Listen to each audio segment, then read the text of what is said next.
When Nefermat crossed the grand hall of the palace, a scent halted his steps as if time itself had stopped. It was impossible. A forbidden perfume, banished from the court after his mother's death, and yet it lingered in the air, surrounding an unfamiliar woman. What began as a shadow of the past soon becomes a dangerous obsession. In his search for answers, the pharaoh finds himself ensnared in a web of secrets and betrayals, where love is a luxury he cannot afford. But the closer he gets to the truth, the more he realizes that this fragrance is not just an echo of the past, but the key that could change Egypt's fate forever. The golden light of 100 oil lamps danced across the polished alabaster walls of the grand hall. Young Pharaoh Nefermat stood tall, his ceremonial headdress catching the light as he gazed across the sea of nobles gathered to celebrate the festival of Opet. At just 25, he carried the weight of Egypt, Kemet as his people called it, on his shoulders with a dignity that belied his years. "Your Majesty," a courtier bowed deeply, "the dancers from the Temple of Hathor await your signal." Nefermat nodded, his kohl-rimmed eyes scanning the crowd. The music swelled as drummers beat a hypnotic rhythm, and the guests parted to make way for the procession. The sweet scent of lotus blossoms filled the air, mingling with the aroma of roasted meats and the rich, heady perfumes of the nobles. "It's a splendid celebration, my pharaoh," whispered Amenhotep, his aging vizier, from beside the throne. "Your father would have been proud." "And my mother?" Nefermat asked quietly, a question he often found himself asking, though he'd lost her when he was barely 7. Amenhotep's eyes softened. "She would have outshone every star in the night sky with her pride, Your Majesty." The young pharaoh forced a smile, though memories of his mother had faded like papyrus left too long in the sun. He remembered her voice, soft as linen, and her hands, cool against his forehead when desert fevers came, but her face, that he could no longer conjure without looking at the painted portrait in his private chambers. As the dancers entered, their lithe bodies moved like reeds in the wind, gold ankle bracelets jingling with each graceful step. Nefermat raised his ceremonial flail, signaling his approval, and the court erupted in appreciative murmurs. It was then, in that moment of revelry and light, that it happened. A breeze drifted through the hall, carrying with it a scent so familiar that Nefermat's hand froze mid-air. His breath caught in his throat as memories, long buried beneath the sands of time, suddenly surfaced with startling clarity. Jasmine and myrrh, with hints of cedarwood and something else, something uniquely hers. "My pharaoh," Amenhotep's concerned voice seemed distant. "Are you unwell?" Nefermat's fingers gripped the arms of his throne, knuckles white against the gold leaf. "That scent," he managed, his voice barely above a whisper. "Do you smell it, Amenhotep?" The vizier inhaled deeply. "Many perfumes fill the air tonight, Your Majesty." "No, this one is different." Nefermat rose suddenly, causing the nearby guards to snap to attention. "It's her perfume, my mother's." The dancers continued their performance, unaware of the pharaoh's distress, but Nefermat was no longer watching them. His eyes darted across the hall, searching for the source of the haunting fragrance that had transported him back to his childhood, to mornings spent in the royal gardens, his mother's delicate hands guiding his own as they fed the sacred ibises. "Your Majesty, perhaps the heat," Amenhotep began, but Nefermat cut him off with a gesture. "I am not imagining this, old friend." His voice had regained its strength, tinged now with the authority that made even the highest nobles bow their heads. "Find whoever wears this scent and bring them to me. Immediately." The guards exchanged uncertain glances, but Amenhotep nodded gravely. "As you command, Divine One." As the vizier hurried away, Nefermat sank back onto his throne, his mind racing as fast as the Nile's current after the seasonal floods. 7 years ago, when his father had joined Osiris in the afterlife, the royal perfumers had tried to recreate his mother's signature scent, a comfort for the young prince about to become pharaoh, but none had succeeded. The formula had died with her, they'd told him, a secret taken to the tomb, and yet here it was, unmistakable, weaving through the great hall as if carried by her ghost. "Your Majesty," a female servant approached, bowing so low her forehead nearly touched the polished floor. "The high priest of Amun-Ra wishes to pay his respects." Nefermat waved her away. "Tell him I will receive him tomorrow." Nothing mattered now except finding the source of that scent, that impossible, miraculous scent that had, in an instant, made his mother feel close enough to touch. The music continued, the revelry undiminished, but Nefermat sat rigid on his throne, every sense alert. And then, as the dancers formed their final tableau, he saw her. She stood near one of the massive columns, partially hidden in its shadow. Unlike the heavily adorned nobles, she wore a simple white linen dress with just a single strand of blue faience beads. Her hair was pulled back in a style not currently fashionable among the court ladies. She clearly didn't belong among the elite gathered here, yet there was a quiet dignity in her posture that commanded attention. And from her skin, her hair, her very presence, emanated the scent that had stopped the pharaoh of Upper and Lower Egypt in his tracks. Their eyes met across the crowded hall, and Nefermat felt a jolt, as if he'd touched one of the lightning rods atop the temple pylons. She didn't bow or avert her gaze as protocol demanded. Instead, her eyes, dark and knowing, held his with an intensity that would have been considered treasonous from anyone else. "Your Majesty," Amenhotep had returned, slightly breathless. "We are searching, but there." Nefermat rose once more, his gaze never leaving the mysterious woman. By the western column, as if sensing she'd been discovered, the woman turned and slipped behind the pillar, disappearing into the crowd. "Bring her to me," Nefermat commanded, a strange urgency in his voice. "But gently, Amenhotep. This is not an arrest." As the vizier hurried away again, Nefermat felt his heart racing beneath his ceremonial collar. Who was this woman who carried his mother's scent? What did her presence here mean? And why did he have the unsettling feeling that his carefully ordered world was about to change forever? The festivities continued around him, but Pharaoh Nefermat noticed none of it. His thoughts were consumed by a ghost from the past, made present again through a fragrance he'd thought lost forever, and by the mystery of the woman who had somehow brought it back to life. Amenhotep returned to the throne, his face creased with concern. "Your Majesty, the woman has been found." Nefermat's heart quickened. "And? She calls herself Night, my pharaoh. She is not of noble birth, merely an assistant to one of the perfumers who supplied scents for tonight's celebration." The grand hall had emptied considerably as the night deepened, leaving only the most dedicated revelers and those seeking the pharaoh's favor. Nefermat stood, adjusting his royal collar. "Bring her to the eastern chamber. I will speak with her alone." Amenhotep's eyebrows rose. "Divine One, protocol dictates that you never— Protocol did not bring my mother's perfume back from the dead, old friend." Nefermat's voice softened. "I must know how this is possible." Minutes later, Nefermat entered the smaller chamber, its walls painted with hunting scenes and images of the afterlife. 4 guards stood at attention in each corner, and between them stood the woman, Night. Up close, she was even more striking. Her skin was the color of burnished copper, and her eyes, lined with kohl, held a sharp intelligence. Despite her simple dress, she carried herself with the confidence of a queen. The scent emanating from her was unmistakable, and Nefermat had to fight the urge to close his eyes and breathe it in like a drowning man gulping air. "Leave us," he commanded the guards. "But, Your Majesty," one began. "Leave us," he repeated, his tone brooking no argument. "Stand outside the door." When they had gone, Nefermat circled the woman slowly. She followed his movement with her eyes but did not turn her head, maintaining perfect posture. "So you know who I am," he stated rather than asked. "All of Kemet knows the face of its pharaoh, Divine One."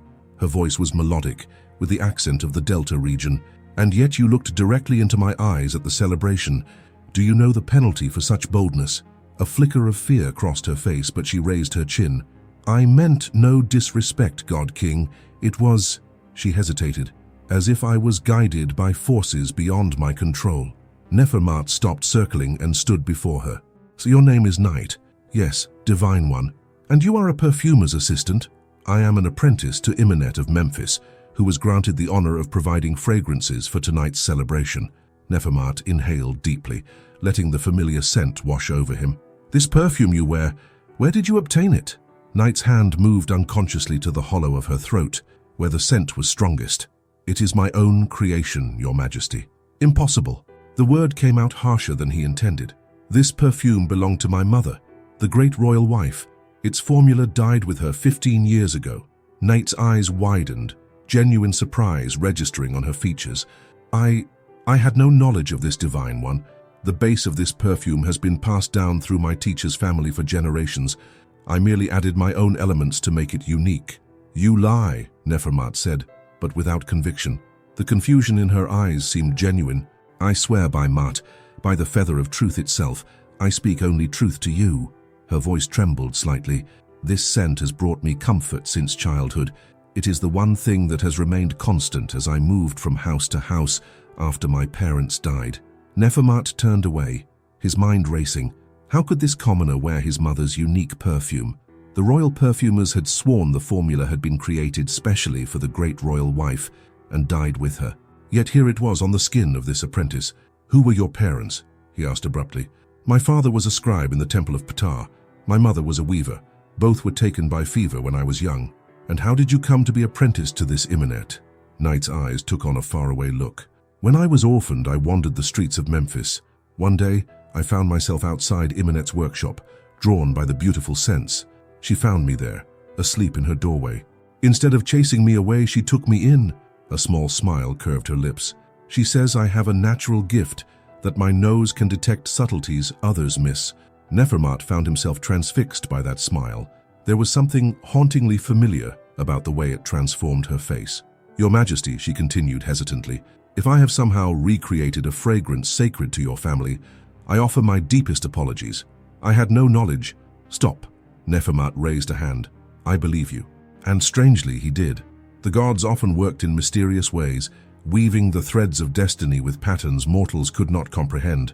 Perhaps this was their doing, bringing this woman and her impossible perfume into his life at this precise moment. A knock at the door interrupted his thoughts. "Enter," he called. Amenhotep stepped inside, bowing low. "Divine One, forgive the interruption, but the delegation from Thebes awaits your audience." And his eyes darted to Nate. "Princess Tefnut has arrived early. She requests to pay her respects to you before retiring." Ah yes, Tefnut, daughter of the governor of Thebes, from a bloodline almost as ancient as his own. The woman everyone expected him to make his great royal wife, cementing the alliance between their two powerful houses, the woman whose political value outweighed any consideration of his own desires. "Tell Princess Tefnut I will receive her shortly," Nefermat said, his voice resuming its formal tone. When Amenhotep had gone, Nefermat turned back to Night, suddenly reluctant to end their conversation. "You will stay in the palace tonight," he decided. "Tomorrow I wish to know more about this perfume and its origins. Your teacher, Imenet, she must come to the palace as well." Night bowed her head. "As you command, Divine One." As she raised her eyes again, Nefermat was struck by a question that seemed to rise unbidden from somewhere deep within him. What if the gods had sent her not as a curiosity, but as a test? What if the familiar scent was meant to awaken something in him? A memory, a truth, a different path than the one laid out so carefully by his advisors. "One more question," he said quietly. "When you wear this perfume, how does it make you feel?" Night looked surprised by the personal nature of the question, but she answered without hesitation. "Protected, Your Majesty, as if invisible arms are wrapped around me." Her voice dropped to barely above a whisper. "As if I am never truly alone." The words sent a chill down Nefermat's spine. How many times had his mother whispered those exact words to him as a child? "You are never truly alone, my little lion. Not as long as you remember me. Go now," he said, his voice unsteady. "A servant will show you to quarters for the night." As Night was escorted out, Nefermat remained still, watching the space where she had stood. The lingering scent hung in the air like an unanswered question, a mystery that seemed to reach across the boundary between the living and the dead. And somewhere in the back of his mind, a troubling thought began to take root. What if everything he had been told about his mother's death was not the complete truth? What if this perfume and this woman were pieces of a puzzle he hadn't even known existed? Outside, he could hear the servants preparing for his meeting with Princess Tefnut. The weight of expectation settled once more upon his shoulders. The needs of Kemet, the demands of his position, the carefully negotiated future that awaited him. But for the first time since ascending to the throne, Pharaoh Nefermat found himself wondering if destiny could be defied. Dawn broke over the palace, painting the limestone walls with hues of gold and amber. Nefermat had barely slept, his dreams filled with fragments of memory, his mother's smile, her gentle hands, and always that distinctive perfume wrapping around him like a protective spell. He stood on his private balcony overlooking the royal gardens, watching as lotus blossoms opened to greet the sun. The meeting with Princess Tefnut the previous night had been cordial but strained. Her beauty was undeniable, tall and elegant, with the refined features of her noble lineage, but there had been a coldness in her eyes that unsettled him. "Your Majesty, Amenhotep's voice came from the doorway. The old vizier looked as though he too had passed a restless night. The council awaits. Nefermat sighed. They're early. The matter is pressing, Divine One. The young pharaoh recognized the careful tone. This is about Princess Tefnut, isn't it? Amenhotep stepped onto the balcony, his voice lowered though they were alone. Word has spread about your meeting with the perfumer's apprentice. The high priest of Amun-Ra is concerned about appearances. Concerned? Or eager to meddle in affairs that aren't his to control? Nefermat's jaw tightened. I merely questioned the girl about a perfume, Amenhotep.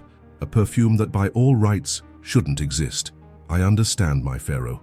But perception often matters more than truth, especially when negotiations for your marriage are at such a delicate stage. Marriage.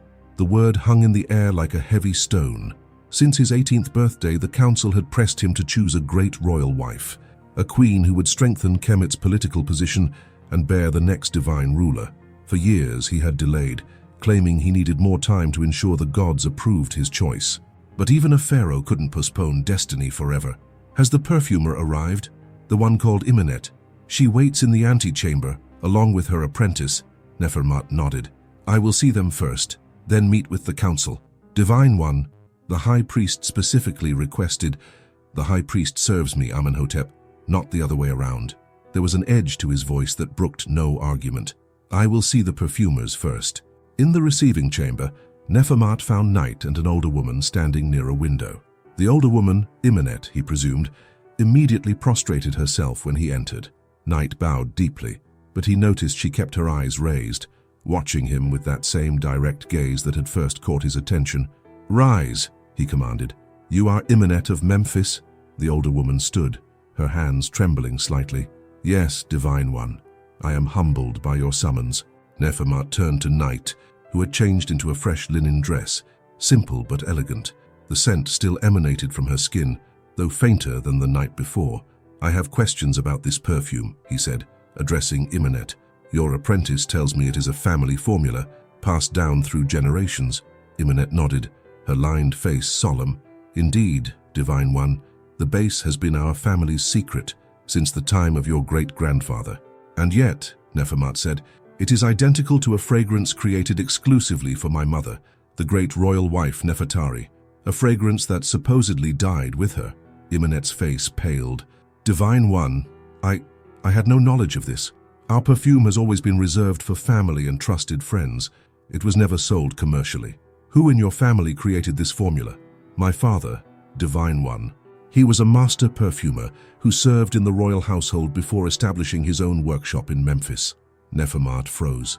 Your father served the royal household during my mother's time. Before Imenet could answer, the chamber doors swung open. The high priest of Amun-Ra swept in, followed by 3 other priests and Princess Tefnut herself. The princess was resplendent in a gown of the finest linen, adorned with gold thread and precious stones, her black hair elaborately styled and crowned with a diadem of lapis lazuli. Divine One, the high priest intoned, bowing, but not prostrating himself as others would. We apologize for the interruption, but matters of state cannot wait. Nefermat felt a flash of anger at the intrusion, but kept his expression neutral. I was not finished with my audience. The high priest, Uzamontu, was a tall, imposing man, whose shaved head gleamed in the morning light. These commoners can surely wait, God King. The future of Kemet cannot. Princess Tefnut stepped forward, her eyes flicking dismissively over Night and Imenet, before settling on Nefermat with a practiced smile. My pharaoh, my father sends his warmest regards. He is eager to finalize our arrangements and strengthen the bonds between our houses. Nefermat noticed Night stiffen slightly at the princess's words, though her face remained carefully blank. Imenet, Night, he said, making a quick decision. You will remain in the palace until I summon you again. I have not finished our discussion. As the 2 women bowed and backed away, Uzamontu moved closer, lowering his voice. Divine One, I must speak frankly. Your father decreed that you would marry Princess Tefnut upon reaching your 25th year. That time has come. My father decreed many things, High Priest. Not all of them were wisdom speaking. A murmur ran through the priests at this borderline blasphemous statement. Tefnut's smile faltered. The union has been blessed by Amun-Ra himself, Uzamontu insisted. The omens are favorable. Delay risks offending both the gods and the powerful house of Thebes. "And what of Ma'at?" Nefermat challenged, invoking the goddess of truth and justice. "Does she not demand that a pharaoh seek truth in all matters?" "Truth?" The high priest's eyes narrowed. "What truth do you seek that could possibly outweigh the future stability of the two lands?" Nefermat glanced toward the doorway where Night and Imenet had disappeared. "That remains to be determined." Uzamontu followed his gaze, his face darkening. "Divine One, rumors already spread through the palace about your interest in this common perfumer's apprentice. Such distractions are beneath your divine station." "You presume much, Uzamontu." Nefermat's voice was dangerously quiet. "I serve only your best interests, God King, and those of Kemet." The high priest gestured to Princess Tefnut. "This union has been planned since you were children. The princess brings not only beauty and noble blood, but crucial alliance with Upper Egypt's most powerful family. Her father controls the gold mines of Nubia and the trade routes to the Red Sea." Tefnut stepped forward again, placing a delicate hand on Nefermat's arm, a liberty no one else would dare take.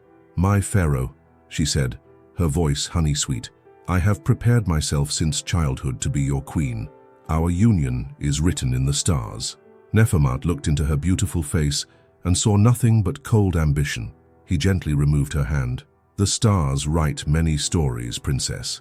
Not all are read correctly by mortal eyes." Turning back to the high priest, he straightened to his full height, the urious serpent on his brow catching the light. "I will consider all that has been said today. The council will have my decision when I am ready to give it, not before." "Divine One," Uzamontu began, but Nefermat cut him off with a gesture. "That will be all.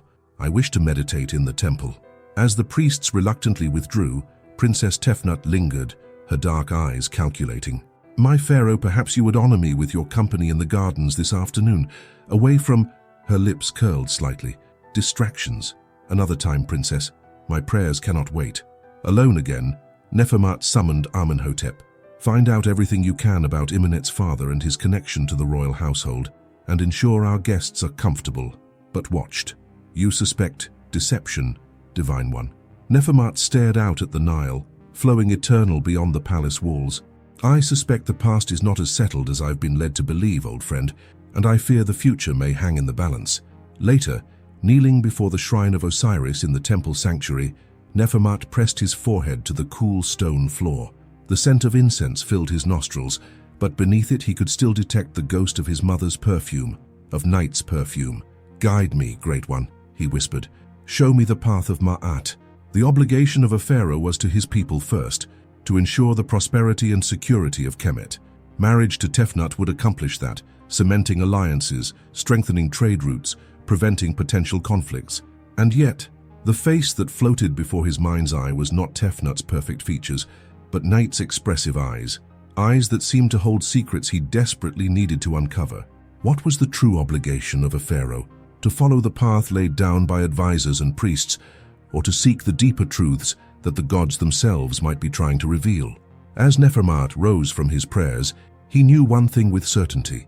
Before he could make any decision about his future, he needed to understand his past and the mysterious connection between a lost perfume, his mother's memory, and a woman who had appeared like a vision from another life. Dawn broke over the palace, painting the limestone walls with hues of gold and amber. Nefermat had barely slept, his dreams filled with fragments of memory, his mother's smile, her gentle hands, and always that distinctive perfume wrapping around him like a protective spell. He stood on his private balcony overlooking the royal gardens, watching as lotus blossoms opened to greet the sun. The meeting with Princess Tefnut the previous night had been cordial but strained. Her beauty was undeniable, tall and elegant, with the refined features of her noble lineage, but there had been a coldness in her eyes that unsettled him. "Your Majesty," Amenhotep's voice came from the doorway. The old vizier looked as though he too had passed a restless night. "The council awaits," Nefermat sighed. "They're early. The matter is pressing, Divine One." The young pharaoh recognized the careful tone. "This is about Princess Tefnut, isn't it?" Amenhotep stepped onto the balcony, his voice lowered though they were alone. "Word has spread about your meeting with the perfumer's apprentice. The high priest of Amun-Ra is concerned about appearances." "Concerned? Or eager to meddle in affairs that aren't his to control?" Nefermat's jaw tightened. "I merely questioned the girl about a perfume, Amenhotep. A perfume that by all rights shouldn't exist." I understand, my pharaoh, but perception often matters more than truth, especially when negotiations for your marriage are at such a delicate stage. Marriage. The word hung in the air like a heavy stone. Since his 18th birthday, the council had pressed him to choose a great royal wife, a queen who would strengthen Kemet's political position and bear the next divine ruler. For years he had delayed, claiming he needed more time to ensure the gods approved his choice. But even a pharaoh couldn't postpone destiny forever. Has the perfumer arrived? The one called Imenet. She waits in the antechamber, along with her apprentice. Nefermat nodded. I will see them first, then meet with the council. Divine One, the high priest specifically requested. The high priest serves me, Amenhotep, not the other way around. There was an edge to his voice that brooked no argument. I will see the perfumers first. In the receiving chamber, Nefermat found Night and an older woman standing near a window. The older woman, Imenet, he presumed, immediately prostrated herself when he entered. Night bowed deeply, but he noticed she kept her eyes raised, watching him with that same direct gaze that had first caught his attention. Rise, he commanded. You are Imenet of Memphis? The older woman stood, her hands trembling slightly. Yes, Divine One. I am humbled by your summons. Nefermat turned to Night, who had changed into a fresh linen dress, simple but elegant. The scent still emanated from her skin, though fainter than the night before. I have questions about this perfume, he said, addressing Imenet. Your apprentice tells me it is a family formula, passed down through generations. Imenet nodded, her lined face solemn. Indeed, Divine One, the base has been our family's secret since the time of your great-grandfather. And yet, Nefermat said, it is identical to a fragrance created exclusively for my mother, the great royal wife Nefertari, a fragrance that supposedly died with her. Imenet's face paled. Divine One, I had no knowledge of this. Our perfume has always been reserved for family and trusted friends. It was never sold commercially. Who in your family created this formula? My father, Divine One. He was a master perfumer who served in the royal household before establishing his own workshop in Memphis. Nefermat froze. Your father served the royal household during my mother's time. Before Imenet could answer, the chamber doors swung open. The high priest of Amun-Ra swept in, followed by 3 other priests and Princess Tefnut herself. The princess was resplendent in a gown of the finest linen, adorned with gold thread and precious stones, her black hair elaborately styled and crowned with a diadem of lapis lazuli. Divine One, the high priest intoned, bowing, but not prostrating himself as others would. We apologize for the interruption, but matters of state cannot wait. Nefermat felt a flash of anger at the intrusion, but kept his expression neutral. I was not finished with my audience. The high priest, Uzamontu, was a tall, imposing man, whose shaved head gleamed in the morning light. These commoners can surely wait, God King. The future of Kemet cannot. Princess Tefnut stepped forward, her eyes flicking dismissively over Night and Imenet before settling on Nefermat with a practiced smile. My pharaoh, my father sends his warmest regards. He is eager to finalize our arrangements and strengthen the bonds between our houses. Nefermat noticed Night stiffen slightly at the princess's words, though her face remained carefully blank. Imenet, Night, he said, making a quick decision. You will remain in the palace until I summon you again. I have not finished our discussion. As the 2 women bowed and backed away, Uzamontu moved closer, lowering his voice. Divine One, I must speak frankly. Your father decreed that you would marry Princess Tefnut upon reaching your 25th year. That time has come. My father decreed many things, High Priest. Not all of them were wisdom speaking. A murmur ran through the priests at this borderline blasphemous statement. Tefnut's smile faltered. The union has been blessed by Amun-Ra himself, Uzamontu insisted. The omens are favorable. Delay risks offending both the gods and the powerful house of Thebes. And what of Ma'at? Nefermat challenged, invoking the goddess of truth and justice. Does she not demand that a pharaoh seek truth in all matters? Truth? The high priest's eyes narrowed. What truth do you seek that could possibly outweigh the future stability of the 2 lands? Nefermat glanced toward the doorway where Night and Imenet had disappeared. That remains to be determined. Uzamontu followed his gaze, his face darkening. Divine One, rumors already spread through the palace about your interest in this common perfumer's apprentice. Such distractions are beneath your divine station. You presume much, Uzamontu. Nefermat's voice was dangerously quiet. I serve only your best interests, God King, and those of Kemet. The high priest gestured to Princess Tefnut. This union has been planned since you were children. The princess brings not only beauty and noble blood, but crucial alliance with Upper Egypt's most powerful family. Her father controls the gold mines of Nubia and the trade routes to the Red Sea. Tefnut stepped forward again, placing a delicate hand on Nefermat's arm, a liberty no one else would dare take. My pharaoh, she said, her voice honey-sweet, I have prepared myself since childhood to be your queen. Our union is written in the stars. Nefermat looked into her beautiful face and saw nothing but cold ambition. He gently removed her hand. The stars write many stories, princess. Not all are read correctly by mortal eyes. Turning back to the high priest, he straightened to his full height, the urious serpent on his brow catching the light. I will consider all that has been said today. The council will have my decision when I am ready to give it, not before. Divine One, Uzamontu began, but Nefermat cut him off with a gesture. That will be all. I wish to meditate in the temple. As the priests reluctantly withdrew, Princess Tefnut lingered, her dark eyes calculating. My pharaoh, perhaps you would honor me with your company in the gardens this afternoon, away from... Her lips curled slightly. Distractions. Another time, princess. My prayers cannot wait. Alone again, Nefermat summoned Amenhotep. Find out everything you can about Imenet's father and his connection to the royal household, and ensure our guests are comfortable, but watched. You suspect deception, Divine One. Nefermat stared out at the Nile, flowing eternal beyond the palace walls. I suspect the past is not as settled as I've been led to believe, old friend, and I fear the future may hang in the balance.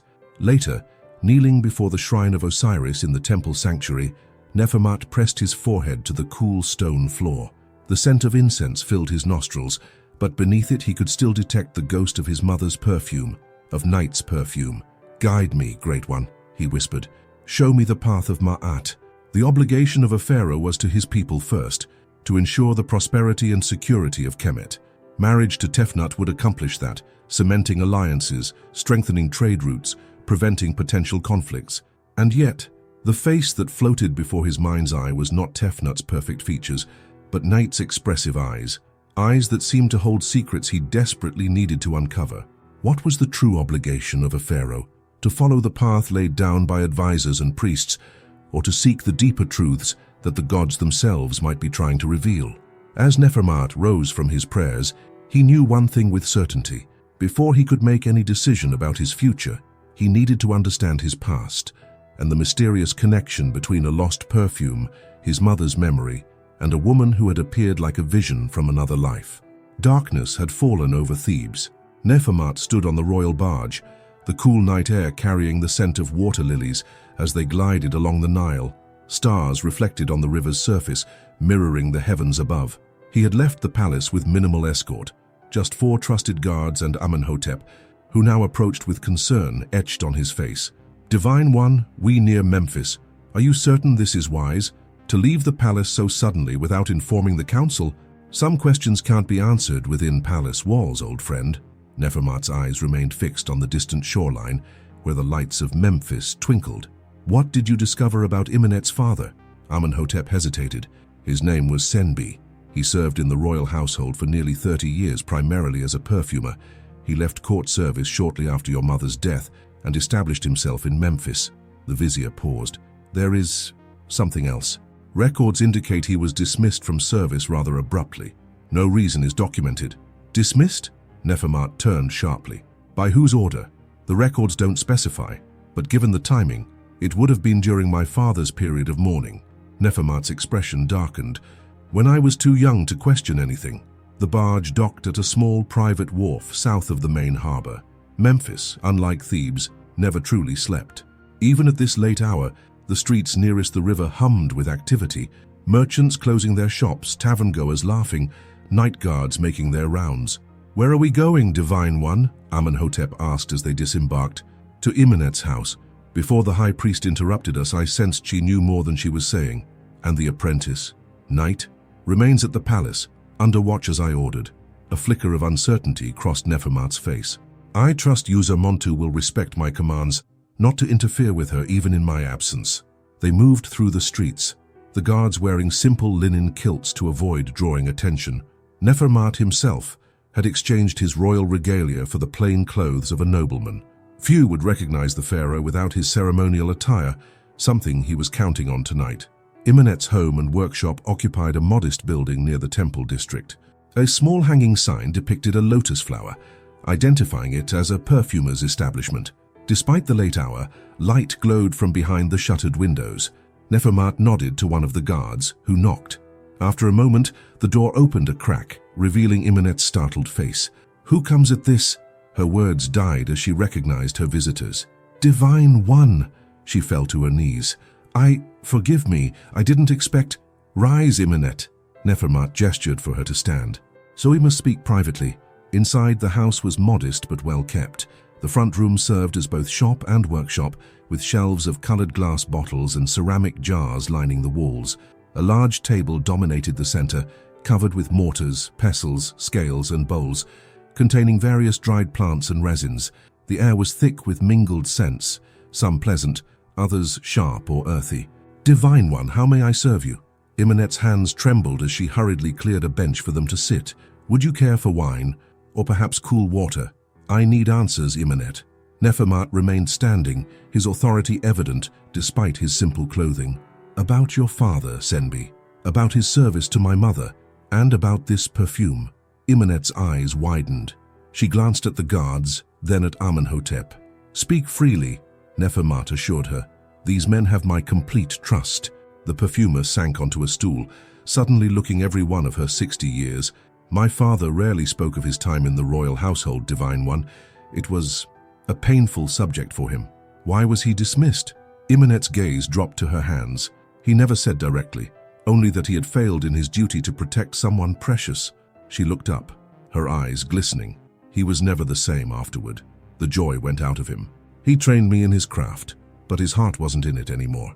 And this perfume, my mother's perfume, how did you come to possess its formula?" "It was his masterwork, Divine One. He created it specifically for—" She hesitated. "For someone of great importance. After he left the palace, he never made it again for anyone else. But he taught me its composition before he died, made me memorize every ingredient, every step. He said someday I might understand why it mattered." Nefermat paced the small workshop, his mind racing. "Your apprentice, Knight. How long has she been with you?" "Nearly 10 years now. She came to me as a child of 12, orphaned and alone. And you shared this special formula with her. A formula your father would not even use commercially." Imanet looked troubled. "Not exactly, Divine One. Nate discovered it on her own. About 5 years ago, I found her in the workshop late one night. She had somehow recreated the base of the perfume perfectly, though I had never taught it to her." The older woman shook her head in wonder. "When I asked her how, she said she had dreamed it, that the scent came to her in her sleep, calling to be made real again." A chill ran down Nefermat's spine. "That's impossible." "That's what I thought," Imanet said softly. "Yet, she had done it. Not the complete formula, she was missing some of the rarer ingredients my father had used. But the foundation was perfect. I was so astonished that I helped her complete it, taught her the final elements." She looked up at Nefermat, her expression troubled. "Was that wrong of me, Divine One?" Instead of answering, Nefermat asked, "What do you know of Knight's parentage?" "She told me her father was a scribe, her mother a weaver. That's what she believes. She was very young when they died, barely 5 years old. She lived with various distant relatives before finding her way to me." "And you never questioned this?" Imanet hesitated, glancing again at the guards and Amenhotep. "Speak," Nefermat commanded. "There were inconsistencies in her story, Divine One. Things a child of common birth would not know or say. And her hands—" Imanet shook her head. "They were not the hands of a child who had labored or gone hungry, but she was alone and afraid, and it was not my place to question her past when her present needed tending." A thought occurred to Nefermat. "This workshop, it was your father's before yours?" Imanet nodded. "Yes, Divine One. I inherited it when he passed to the Field of Reeds 15 years ago." "And when did Nate come to you?" "About 5 years later, nearly 10 years ago now." Nefermat exchanged a glance with Amenhotep. The timing aligned too perfectly to be coincidence. "I need to see everything your father left behind," Nefermat said. "Journals, letters, notes on his formulas, anything that might mention my mother or the royal household. Imenet rose shakily. He kept a cedar chest with his personal belongings, Divine One. I've never opened it. It was his private domain, but for you. She disappeared into a back room, returning moments later with a small ornate chest carved with lotus patterns. Here, Nefermat took the chest reverently. It was locked, but the aged wood yielded easily when one of the guards applied pressure to the lid. Inside lay a collection of papyrus scrolls, a worn leather-bound journal, several small pouches, and a carved wooden scarab that Nefermat recognized immediately as bearing the royal seal of his mother's house. His hands trembled slightly as he lifted the journal. "Light!" he commanded, and one of the guards brought a lamp closer. The journal's pages were filled with neat, precise handwriting, formulas, observations, personal notes. Nefermat skimmed through, searching for any mention of his mother. Near the middle, a passage caught his eye. "Today I completed the special commission for Her Majesty. The base of lotus and jasmine, elevated with myrrh and balanced with a hint of cedar. But the secret is the night-blooming Sirius, which I've distilled using the new method from the lands of Punt." When she sampled it, her eyes filled with tears of joy. "This," she said, "is more than a perfume. It is protection made fragrant. I do not fully understand her meaning, but her happiness is reward enough. She has asked that this formula remain our secret, shared with no one else, not even His Majesty. I have given my solemn oath." Nefermat's throat tightened. He turned the page, finding more entries about the daily work of a royal perfumer, until another passage made him stop. "Her Majesty summoned me in secret today." She was agitated, her eyes red from weeping. "Senbi," she said, "I fear for my life, and worse, for my son's future. She believes there are plots against her, whispers of poison." I tried to reassure her, but she insisted I keep a complete record of her special perfume formula hidden away from the palace. "If anything happens to me," she told me, "this scent must survive. One day it may be the only way for my son to know the truth." I don't understand her fears. Who would dare harm the great royal wife? But I have done as she asked, hiding the complete formula in the place only she and I know. Nefermat's hands shook so badly that Amenhotep had to take the journal from him. "Divine One?" the vizier asked, his voice concerned. "She knew," Nefermat whispered. "My mother knew someone wanted her dead." He turned to Imenet, who stood watching with wide eyes. "Did your father ever speak of a hidden place, somewhere he might have concealed important documents?" Imenet shook her head slowly. "Not directly, no. But in his final days, when fever took hold of his mind, he often murmured about the false floor where truth lies waiting." Nefermat scanned the workshop. "This building, has it been altered since your father's time?" "No, Divine One. I've maintained it just as he left it."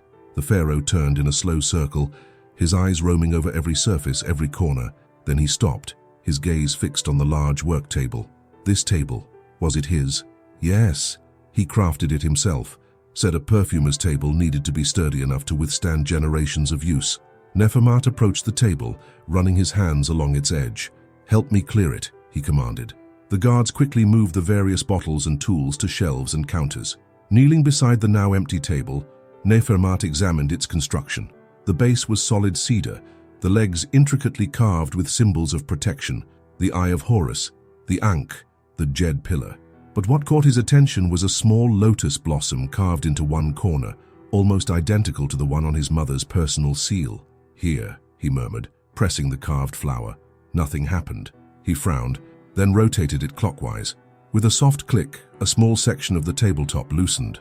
Amenhotep gasped as Nefermat lifted the false panel, revealing a shallow compartment beneath. Inside lay a single sealed papyrus scroll, tied with a faded blue ribbon that Nefermat recognized as the exact shade his mother had favored. With trembling fingers, he lifted the scroll, breaking the seal that had protected its contents for 15 years. As he unrolled it, a small object fell into his palm, a gold ring bearing his mother's personal cartouche. "By all the gods," Amenhotep breathed. Nefermat stared at the ring, memories flooding back. His mother had never been without it, had promised to give it to him when he came of age. Yet it had been mysteriously absent from her possessions after her death. "Read it," he commanded Amenhotep, his own voice too unsteady. The vizier took the scroll, holding it to the lamplight. "It begins, 'To my beloved son Nefermat when he is ready to know the truth.'" As Amenhotep read the first lines of his mother's hidden testament, Nefermat closed his fingers around her ring, the metal warm against his skin. Whatever secrets this message contained, whatever truths had been hidden from him for 15 years, one thing was now certain: his life, and possibly the future of Kemet itself, was about to change forever.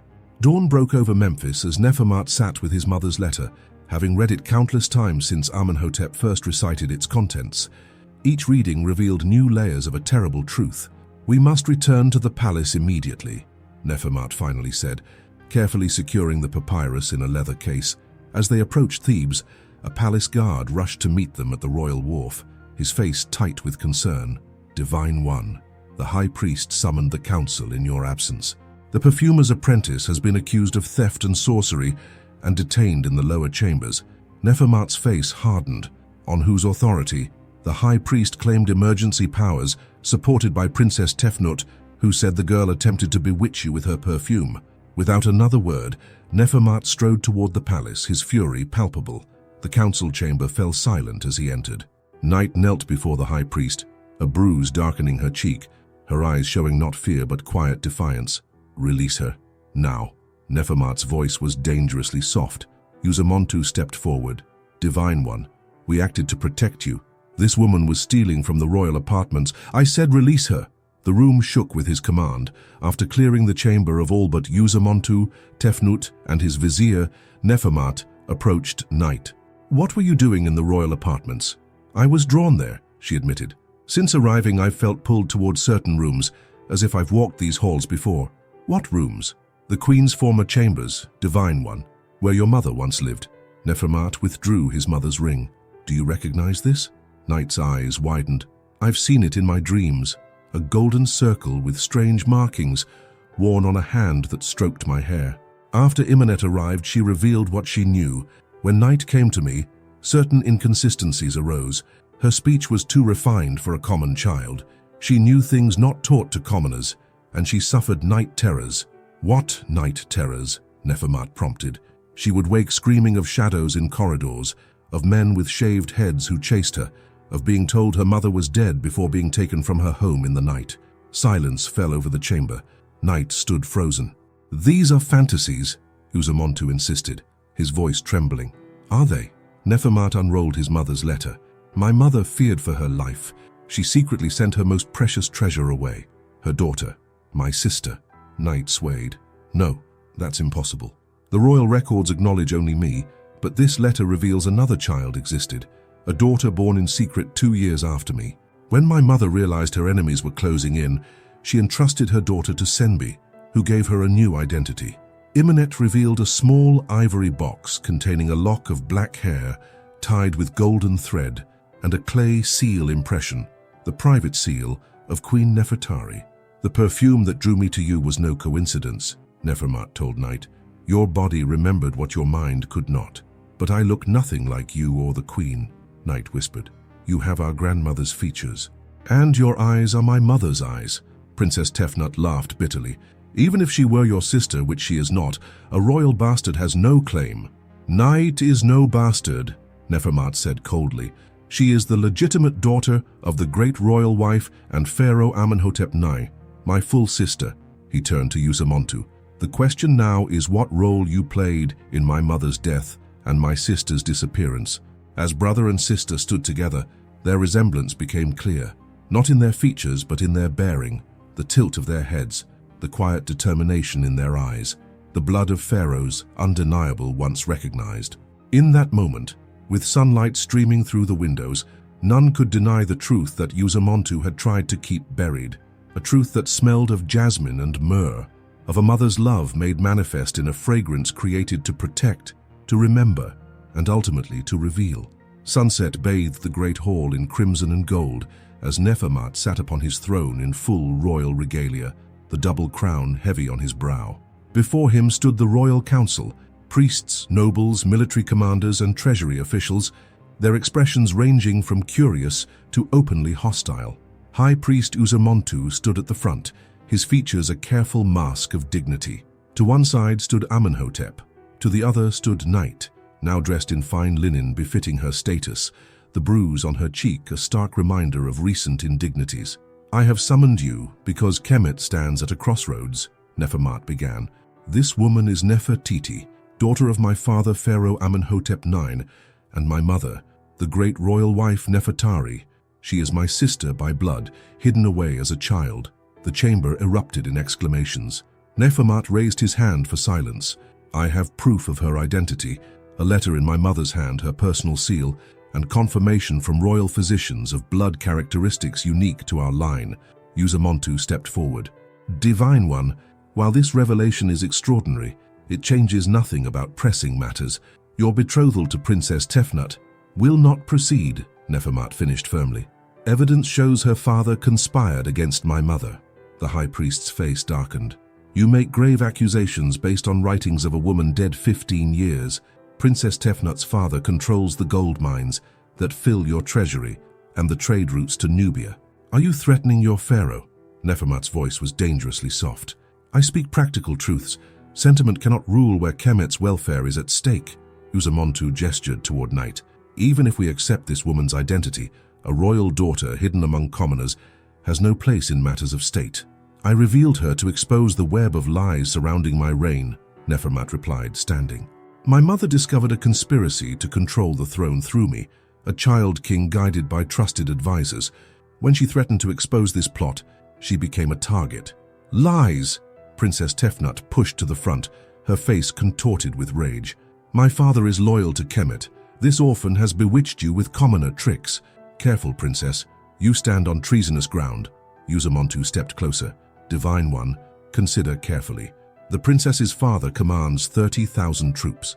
The temples control more gold than the royal coffers. Without our support, are you threatening me with civil war?" Nefermat's voice carried through the hall. "I merely remind you of realities," the high priest replied. "Power in Kemet is balanced between throne, temple, and provinces." "You speak of balance?" Knight stepped forward, unexpectedly authoritative. "Was it balance when you ordered men to take me from my bed? When you told a 7-year-old her mother was dead? When you spread lies about the great royal wife's mental state?" "You overstep, girl. I remember your face," Knight continued. "In my nightmares I could never quite see it clearly, but now I know it was you who supervised my removal from the palace." Silence fell over the chamber. "These are ravings of a disturbed mind," Uzamontu finally said, his voice lacking conviction. "Then you won't object to a formal investigation," Nefermat declared. "I've dispatched agents to retrieve all of Senbi's records, unsealed the royal archives, and summoned officials who served 15 years ago but were dismissed after my mother's death." Fear flickered across Uzamontu's face. "The archives are sealed by divine decree, my decree which I now reverse." Nefermat descended the throne steps. "Any who served my mother loyally have nothing to fear. Any who conspired against her will face divine justice. There will be no compromise with those who murdered my mother," he added flatly. Gasps echoed through the chamber. "Murder?" The high priest's voice rose. "The great royal wife died of river fever. My mother's letter speaks of slow poisoning, symptoms disguised as natural illness. Her physician, who diagnosed this convenient fever, vanished shortly after her death, richly rewarded with land." "This is madness. I have served your family for 30 years. "You guided me toward your own ends," Nefermat cut in. "I give you all one chance. Renew your loyalty to me and Kemet's true welfare, or depart taking nothing but your lives as my gift." "No pharaoh rules alone," Uzamontu replied. "Without support of temples and provinces, you are merely one man wearing an oversized crown." "Guards," Nefermat called. "Escort High Priest Uzamontu and Princess Tefnut to the guest quarters. They are not to leave or communicate with anyone until I determine their fate." "My father will burn your city to the ground," Tefnut shrieked. "Your father will do nothing once he learns the evidence against him or realizes I've dispatched forces to secure his palace and military installations." As the council disbanded, Night approached her brother. "They will not surrender their power easily." "Let them come," Nefermat replied with newfound resolve. "For too long I've been the falcon in a golden cage. No more. Whatever storm comes, sister, we will face it together. The truth of our mother's perfume has set us on this path, and truth, like the great river itself, cannot be held back forever." Night had fallen over the royal palace. In her newly appointed chambers, Night stood by the balcony, gazing at the moonlit gardens. Her fingers traced the golden necklace Nefermat had given her, bearing their mother's symbol, a lotus flower with a scarab at its center. A soft knock interrupted her thoughts. Imanet entered, her face tight with worry. My child, I've come to warn you. The palace seethes with unrest. Princess Tefnut may be confined, but her servants move freely carrying messages, and the high priest's followers grow bold with whispers. Nefermat has posted guards. Guards can be bribed, or have divided loyalties. Imenet glanced anxiously toward the door. Your brother believes he can control this through royal authority alone, but power in Kemet has always been balanced between throne, temples, and noble houses. A distant sound, breaking pottery perhaps, caused both women to start. Then came another sound closer, a muffled thud followed by silence. The guards, Imenet hissed. They should be changing position now. The door burst open, revealing 4 men in simple white temple garments, their faces masked. Behind them lay the crumpled forms of knights' royal guards. "Seize her," the tallest intruder commanded. "Quickly, before the patrol returns." Knight backed away, reaching for anything that might serve as a weapon. Imenet positioned herself between the intruders and her former apprentice. "You will not touch her. She is royal blood, protected by the gods themselves." The leader laughed coldly. "The only royal blood that matters is the pharaohs. This pretender threatens Kemet's stability." Knight grabbed a bronze mirror and swung it at the nearest attacker, sending him stumbling backward. "Guards!" she shouted. "Treachery!" But her chambers were far from help. Her cries echoed down empty corridors. "Enough games," the leader snarled. "Use the herb pouch." One of the men blew a bitter powder directly into Nate's face. Almost immediately, her limbs grew heavy, her vision blurring. She heard Imenet cry out, then felt herself being lifted, wrapped in something heavy, and carried away as darkness claimed her. Across the palace, Princess Tefnut reclined in her luxurious prison, listening to her kneeling servants report. "It's done, Your Highness. The woman has been taken as commanded. Any witnesses?" "Only the old perfumer. She's been silenced, but not permanently." Tefnut smiled. "Good. And where is our royal sister now?" "Being transported to the temple of Sekhmet at the eastern desert's edge. The priests there are loyal to your father's house." "Perfect." Tefnut moved to her writing desk. "Send word to my father. The troublesome sister has been removed, but the pharaoh remains a problem. Your father's forces await only his command." "Not yet. First, let my dear betrothed discover his sister has vanished. Let him waste time searching for her. When he is sufficiently distracted, then we will show him the true meaning of power in Kemet." Dawn broke as Nefermat confronted his officials in the council chamber. "Missing. My sister vanishes from her guarded chambers, and no one saw anything." Amenhotep stepped forward. "The guards were found unconscious, drugged with some unknown substance. They remember nothing. Imenet was discovered in similar condition, and the high priest and Princess Tefnut still confined, under double guard. Bring them to me now." When they arrived, both maintained expressions of studied innocence. "Where is she?" Nefermat demanded. Uzamontu spread his hands. "I've been confined to my quarters. How could I possibly know anything?" "Do not play games with me," Nefermat warned. "Your influence extends beyond your physical presence." "Perhaps she simply fled," Tefnut suggested smoothly, rather than face those who might question her convenient appearance. Nefermat's eyes flashed dangerously. "You think me a fool?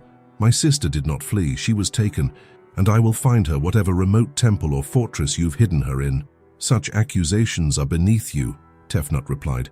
"Why would we jeopardize our relationship with the throne through such a reckless act?"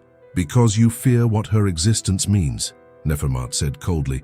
"You fear the truth she represents, that my mother was murdered to clear the path for your influence over a child king." He turned to his guards. "Separate them. Question every servant in their households." To Amenhotep he added, "Send messengers to every governor, every temple. Make it known that the pharaoh's sister has been abducted, and any who aid her captors commit treason." Standing alone at the window afterward, Nefermat whispered to the horizon, "I will find you, whatever it takes, however far I must search. This I swear by Osiris himself." The temple of Sekhmet stood like a fortress at the desert's edge, its red sandstone walls reflecting the harsh sun. In a windowless chamber deep within, Night regained consciousness. Her head pounded, her mouth dry as sand. A woman sat watching her, a high-ranking priestess wearing a leopard skin cloak, her head completely shaved. "You're finally awake," the priestess observed. "Good. The herbs they used can sometimes leave permanent damage." After drinking water, Night asked, "Where am I? Who are you?" "You are in the temple of Sekhmet, far from Thebes. I am Sarit, High Priestess, and you, I'm told, are either a royal princess returned from the dead or the cleverest impostor in generations. I am Nefertiti, daughter of Pharaoh Amenhotep IX and Queen Nefertari, Knight replied. By whose authority am I held prisoner? Sarit smiled slightly. Prisoner? You are an honored guest, receiving the goddess's protection. The smile vanished. At least that is what I'm instructed to tell anyone who asks. Princess Tefnut ordered this. Among others, Sarit moved toward the door. A word of advice. The Temple of Sekhmet has stood for 8 centuries. Dynasties rise and fall, but the goddess remains. Do not expect rescue too quickly. Even pharaohs think twice before violating Sekhmet's domain. The door closed heavily, a lock sliding into place. Alone in the dim chamber, Knight closed her eyes, focusing on the one thing that gave her strength, the lingering scent of her mother's perfume. In that fragrance lay her identity, her connection to her true past, and perhaps her path to freedom. 3 days had passed since Knight's disappearance. Nefermat barely slept, studying maps and questioning anyone who might have information about his sister's whereabouts. Divine One, you must rest, Amenhotep pleaded. I cannot rest while she suffers, Nefermat replied. Tefnut's father gathers his forces, our scouts confirm it. Then perhaps it's time for less conventional measures, the vizier suggested. Through careful questioning of Tefnut's fearful handmaiden Tayet, Nefermat learned the truth. Knight had been taken to the remote temple of Sekhmet at the eastern desert's edge. Prepare my personal guard, Nefermat ordered. 20 of our best men. We travel light and fast. You cannot leave the palace now, Amenhotep protested. With rebellion brewing, if I wait, I lose both my sister and my throne, Nefermat cut in. Our enemies watch the troops and official search parties. They won't be watching for me. At the temple of Sekhmet, Knight had lost track of time in her windowless chamber. High Priestess Sarit visited daily, bringing unexpected news. Your brother has vanished from the palace with a contingent of his personal guard, Sarit informed her. Some say he's fled to save himself. He would never, Knight said firmly. My brother is no coward. After the priestess left, Knight paced her small chamber. Had Nefermat discovered where she was being held? Was he risking everything to reach her? The journey to the temple was brutal. Nefermat and his company traveled mostly by night, avoiding main roads to evade detection. On the third night, they crested a ridge to see the temple complex below, its sandstone walls glowing in the moonlight. Formidable, murmured Karam, captain of Nefermat's guard. One approach, heavy gates, high walls. We'd need 100 men to take it by force. We don't have 100 men, Nefermat replied. He turned to Imenet, who had accompanied them. How well do you know the rituals of Sekhmet's temple? They're similar to other temples, but with unique elements, she answered. We're not going to attack the temple, Nefermat said. We're going to join it. At dawn, they entered with other pilgrims, disguised in dusty robes. Imenet approached a temple attendant, claiming to have a rare perfume offering for the High Priestess. They were brought to a chamber to wait, but instead of a priest, High Priestess Sarit entered, immediately recognizing Nefermat. Did you truly believe you could walk into Sekhmet's den unchallenged? She asked.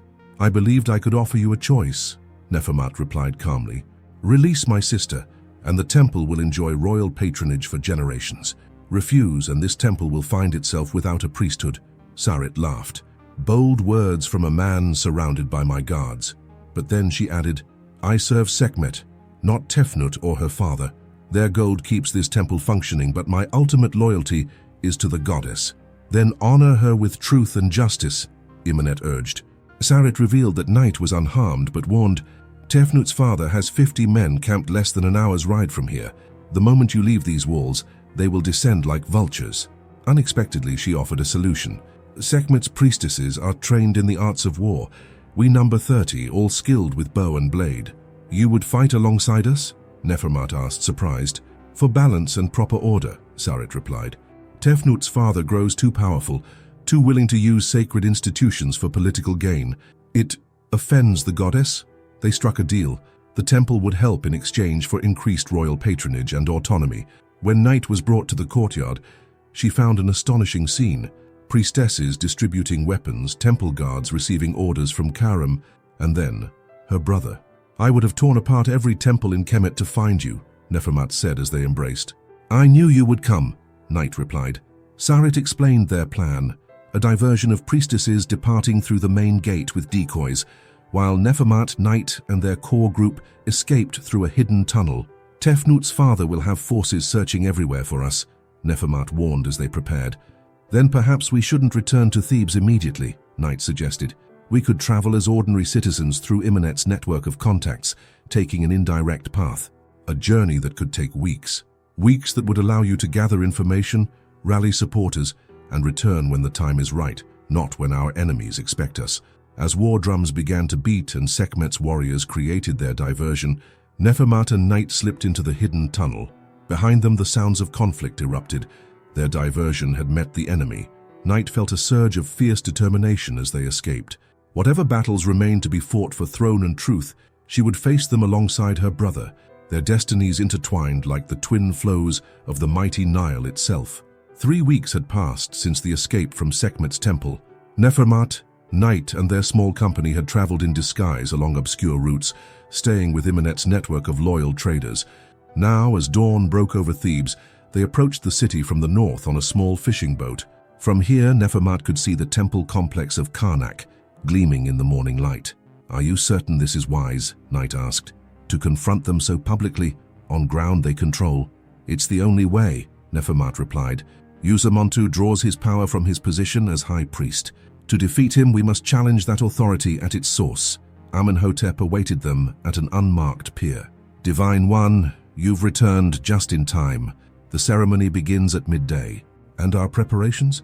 "In place. Royal guards await your signal at 3 points surrounding the temple, and the artifacts were retrieved exactly as you instructed." "What artifacts?" Knight asked. "You'll see soon enough, sister," Nefermat replied. "First, we must prepare." The great temple of Amun-Ra was filled to capacity with nobles, foreign ambassadors, and priests. High Priest Uzamontu presided over the initial purification rituals, with Princess Tefnut at his side. "My father's forces are in position," she whispered. 3 more days, and the council will name a regent." "The proclamation awaits only the council's seal," Uzamontu confirmed. "Then we can declare Nefermat unfit to rule."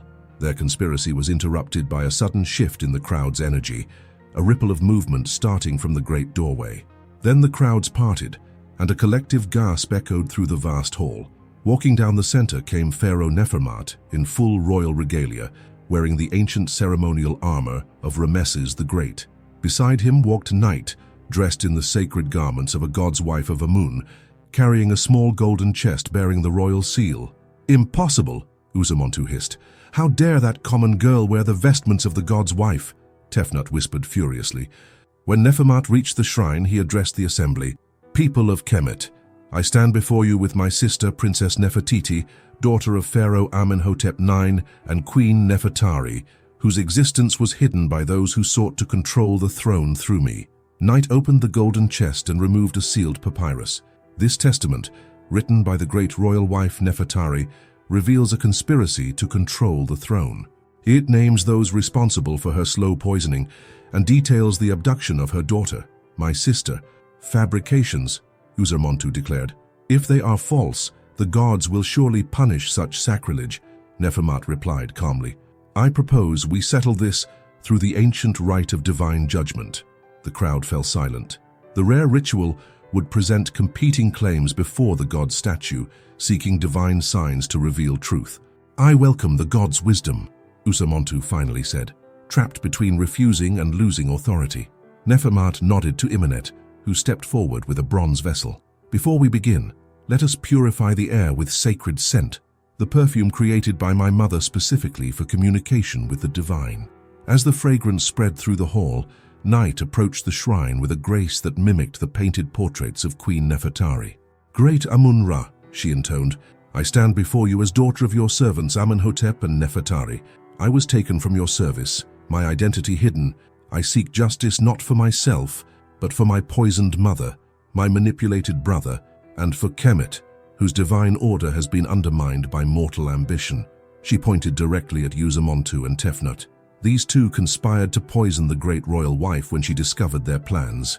They separated royal siblings and used sacred offices for personal power. "These are lies!" Uzamontu stepped forward angrily. "I have served the gods faithfully for decades." A sudden gust of wind swept through the hall, though all doors were closed. Lamps flickered violently, some extinguishing while others burned brighter. The crowd gasped at this apparent divine sign. Imenet cast special resins into her vessel, creating deep blue smoke that curled around the shrine and seemed to concentrate around Uzamontu and Tefnut. Parlor tricks, the high priest hissed. Perfumer's illusions. If they are mere tricks, Nefermat challenged, then surely you can dispel them with your superior connection to the divine. Uzamontu raised his staff and began a purification ritual, but nothing happened. The blue smoke only grew thicker around him. In the silence that followed, witnesses began to speak. A former royal physician describing the queen's suspicious symptoms, a priest who saw gold change hands, servants and officials each adding pieces to the conspiracy. Finally, Tefnut broke. "You promised me the throne!" she shrieked at Uzamontu. "You said my father's gold would guarantee my position as great royal wife, that together we would rule through this weak boy king. The gods have rendered their judgment," Nefermat declared. "Through signs, witnesses, and confession, the truth stands revealed." As the disgraced conspirators were led away, Nefermat addressed the assembly. "People of Kemet, the shadows that have darkened our land begin to lift. My sister has been restored to her rightful place. Those who sought to manipulate the throne will face justice." He took Nate's hand, raising it high. "Together, we will honor our mother's memory by restoring truth to the heart of Kemet's governance." A cheer filled the massive hall as nobles hastened to demonstrate their support for the triumphant pharaoh. "This is only the beginning," Nefermat murmured to his sister. "Tefnut's father still commands many troops. The battle for Kemet's soul is not yet won." "But we've struck the decisive blow," she replied, "and we did it with truth, not force. With our mother's perfume revealing what weapons could not. The challenge before the gods had been met, and the divine verdict rendered. Now came the harder task, rebuilding a kingdom where truth, not deception, formed the foundation of power. Night had fallen over Thebes as Nefermat and his advisors studied a map showing loyal and rebel troops throughout Egypt. Tefnut's father had gathered nearly 5,000 men south of the city. "He hesitates to march directly on Thebes," Amenhotep noted. "He fears divine displeasure," Night suggested. "After what happened at the temple, many believe the gods favor us." Their strategy session was interrupted by a guard. "Divine One, the princess is gone and 3 guards lie dead." They rushed to Tefnut's chamber to find overturned furniture, slashed bedding, and a rope of knotted sheets hanging from the balcony. 3 elite guards lay dead, poisoned rather than stabbed. "She couldn't have managed this climb in royal garments," Night observed. "She must have had clothes waiting." "Which means her rescuers had access to the palace," Nefermat concluded. "The corruption runs deeper than we realized." A captain reported 2 riders had departed through the western gate, a merchant and his wife. Though Nefermat ordered immediate pursuit, Karim voiced what everyone feared. "She's had at least an hour's head start in the darkness." Back in the council chamber, they assessed their grim situation. "Once Tefnut reaches her father, any hesitation on his part will vanish," Amenhotep warned. "Her account of her treatment will give him perfect justification to attack. We must assume he'll march on Thebes within days," Nefermat said. "How do our forces compare?" "We're outnumbered, possibly 2 to 1 in the initial assault," Karim admitted. After a heavy silence, Night spoke. "There may be another option. We leave Thebes tonight with a small contingent. We take the royal regalia, sacred scrolls, my mother's testament, everything that legitimizes your rule." "Abandon the capital?" Karim looked shocked. "Not abandonment, strategic repositioning," Night explained. "We travel north to rally additional forces. Let Tefnut's father take an empty palace, a hollow victory. Without the royal person and regalia, his occupation would have limited legitimacy," Amenhotep noted. "From the delta, with its resources, we could build a counterforce to retake the capital.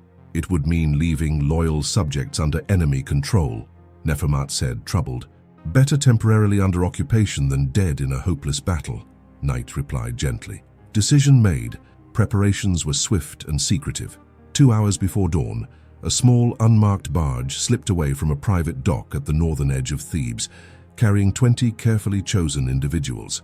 Standing at the stern, Nefermat watched his capital recede in darkness. "It feels wrong to leave when others will suffer in our absence," Night said quietly. "Sometimes preservation is the highest duty," he replied. "My death would serve no one except Tefnut's father." "We carry Kemet with us," she reminded him, gesturing to the chest containing the royal insignia. "Not in stone buildings, but in blood and legacy." As dawn lightened the eastern horizon, Their vessel continued northward, carrying not just a pharaoh and his sister, but a hope that burned brighter than the rising sun. They were leaving, yes, but with every intention of returning, stronger, wiser, and ultimately victorious. On that merchant barge, disguised but never defeated, the royal siblings carried the promise of a restored order, a healed kingdom, and a future where truth, once revealed, could never again be buried beneath the sands of deception. 3 months had passed since Nefermat and Knight's strategic retreat. During that time, Thebes had languished under the control of Tefnut's father, Governor Senusret, who had proclaimed himself regent until a worthy successor could be determined. Now, under cover of night, a fleet of boats ferried soldiers loyal to Pharaoh Nefermat across the Nile. Forces had been gathering quietly, units from northern provinces, mercenaries paid with Delta gold, and citizens who had suffered under Senusret's harsh rule. 5,000 men, Karam reported, plus another 1,000 already infiltrated within the city. The people are with us. And Senusret's forces, Nefermat asked. Weakened, he holds Thebes with barely 3,000 men, many poorly trained conscripts. Night approached, dressed as a battle priestess of Sekhmet, with Imanet carrying a small chest of sacred vessels. Nefermat addressed his troops. Warriors of Kemet, today we reclaim not merely a city, but the very heart of divine order. Remember, Senusret and Tefnut poisoned my mother, stole my sister, and corrupted the priesthood. Show mercy to those who surrender, but to the usurpers, show the justice of Horus. Night released sacred smoke, their mother's royal perfume adapted for battle. Then signal fires blazed, royal blue flames visible across the city. Answering lights appeared throughout Thebes as loyal citizens responded. Forward, Nefermat ordered. For Kemet, for Ma'at. The army surged toward the western gate, which opened in welcome as loyalists fulfilled their orders. Inside the palace, Senusret watched the blue flames in disbelief. Impossible. He wouldn't dare return. But he has, father, Tefnut said, just as I warned you. By dawn, Nefermat controlled most of Thebes. Only the palace remained, its gates barred. I call upon Senusret to surrender peacefully, Nefermat announced to the gathered citizens. A side gate opened as servants and nobles abandoned the usurper. Then Tefnut appeared atop the palace wall, holding a struggling child. Behold the true heir, she cried, my son by Pharaoh Nefermat, conceived before his flight. Another deception, Nefermat called back. A palace nursemaid pushed through the crowd. That boy is my son, taken from me this morning. He is no royal child. The child, hearing his mother's voice, struggled free. A guard caught him, but rather than returning him to Tefnut, passed him to another soldier. Breach the gate, Nefermat commanded. When they reached the royal bedchamber, they found Senusret dead on the floor, poisoned. Tefnut knelt beside an improvised altar, mixing herbs. Stop her, Night cried, recognizing deadly ingredients. Before guards could reach her, Tefnut drank the mixture. You think you've won? She laughed. My father chose the coward's path, but I will not surrender. She collapsed, her final words barely audible.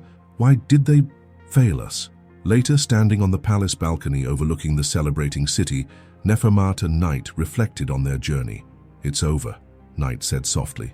This chapter, yes, Nefermat agreed, but our story and Kemet's continues. There is much to rebuild.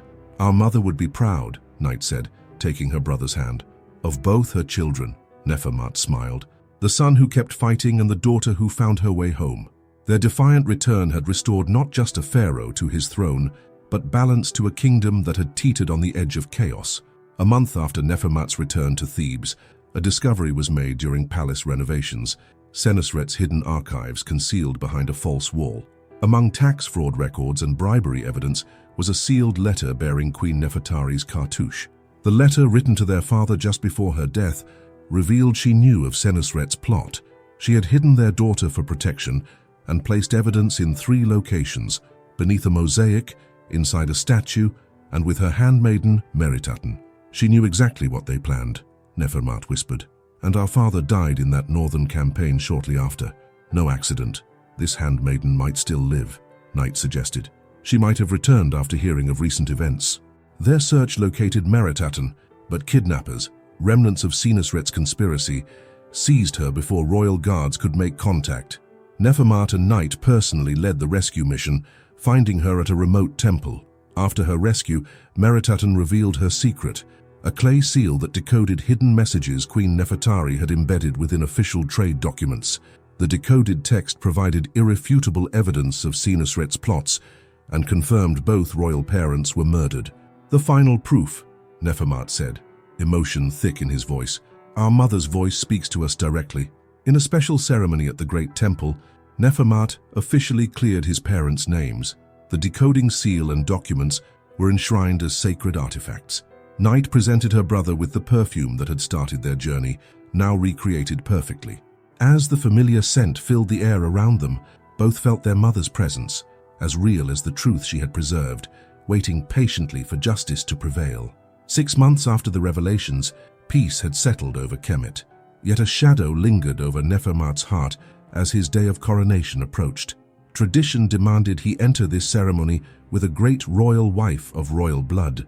"The council awaits your decision on the marriage proposals," Amenhotep reminded him.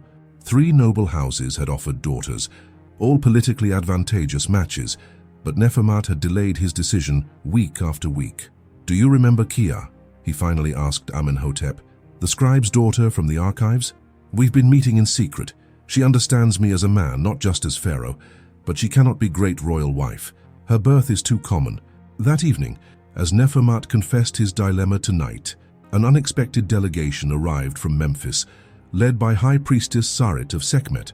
"The goddess commanded us to bring Khepherhet to you," Sarit announced, presenting a striking young woman with unusual auburn hair. Khepherhet knelt before Nefermat and offered a lapis scarab bearing Queen Nefertari's cartouche. "Khepherhet is daughter of the queen's half-sister," Sarit explained. "She carries royal blood, enough to satisfy tradition while threatening no existing power balance." In private meetings the next day, Nefermat found unexpected understanding. Khepherhet herself suggested a solution. She would become great royal wife to satisfy tradition, while Kia could be his heart wife, his true partner in private life. "I was raised to serve Sekhmet, who values truth," Khepherhet said. "This maintains divine order while honoring genuine love." Kia too accepted this arrangement. "I never aspired to be great royal wife. I know where I stand in your heart." The pharaoh's dilemma was resolved not by choosing between duty and heart, but by finding a way to honor both, just as his mother would have wanted. Days before Nefermat's coronation, as preparations reached their peak, a shocking discovery disrupted the palace. Tefnut was alive. The suicide had been staged using a servant girl with similar features, while the real princess escaped to the eastern desert. "She claims to be with child," Nefermat told Night grimly. "My child, conceived before our confrontation. A lie, but a dangerous one."